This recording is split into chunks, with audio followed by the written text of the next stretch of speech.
Everyone fails. It's inevitable with all of the choices we make every day that we won't get all of them right.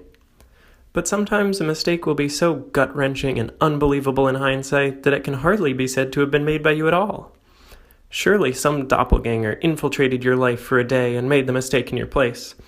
Or was the result of a crazy string of events that were out of your control. Well, unfortunately, as much as we'd like to forget them or pretend they weren't really our fault, all of us have made some pretty big mistakes. My failure occurred on a sunny spring day in Mr. Phillips' homeroom class in 8th grade. But before I can share that, I should first explain some things.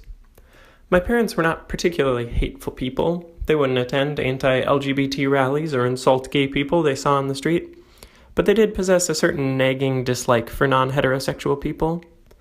As with most children, I followed most of what my parents said and believed what they did without thinking too hard about it. So, going back to that sunny spring day, there were 3 people in my homeroom class who I talked to every day instead of doing homework. Mabel, Autumn, and Jake. We were pretty good friends, and as middle school friends do, we talked about a lot of strange topics ranging from the material components needed to produce gelatin to the newest Pokemon game.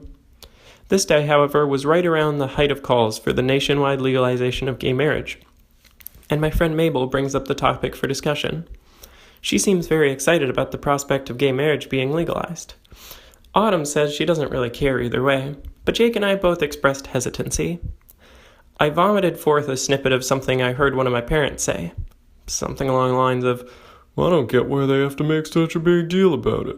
I mean, fine. If they want to get married, why can't they just call it something else like a civil union? Marriage is a biblical term, so they shouldn't use it." Looking back now, it pains me to think that I would ever say something so revolting and hurtful in earnest, but I did.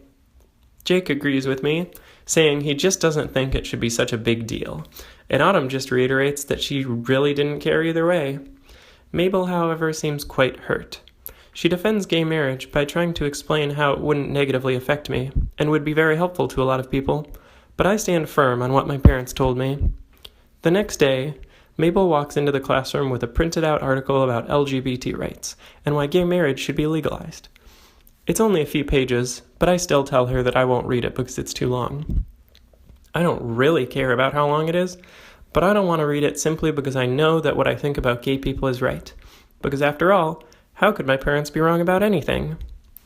Autumn is the only one of us who will read it, and after she's done, she tells us that she actually agrees with it, and thinks that gay marriage should be legalized. I feel terrified. Somehow, the gays have recruited someone to their side through the use of this short internet article that somehow completely undermines my side of the argument. I don't want to be swayed to their side, so I tell Mabel that I will never read it because it's probably just propaganda.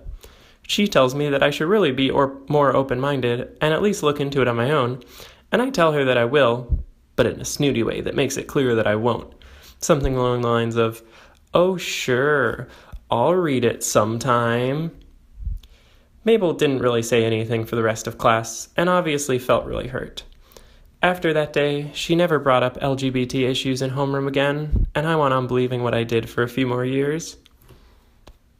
I can't remember how much this interaction affected me at the time, but looking back, I see it as one of my greatest failures and regrets. I didn't fail just because I discriminated against LGBT people when I now know that I myself am non-binary and not straight. And I didn't fail just because I didn't think for myself. I also failed because I didn't support my friends. I was given a cuckoo bird, and I raised it as my own and protected it from those who tried to warn me, never questioning what I was doing or why I was doing it. I failed, and I can never forget this failure, but I can still be happy about how far I've come since then.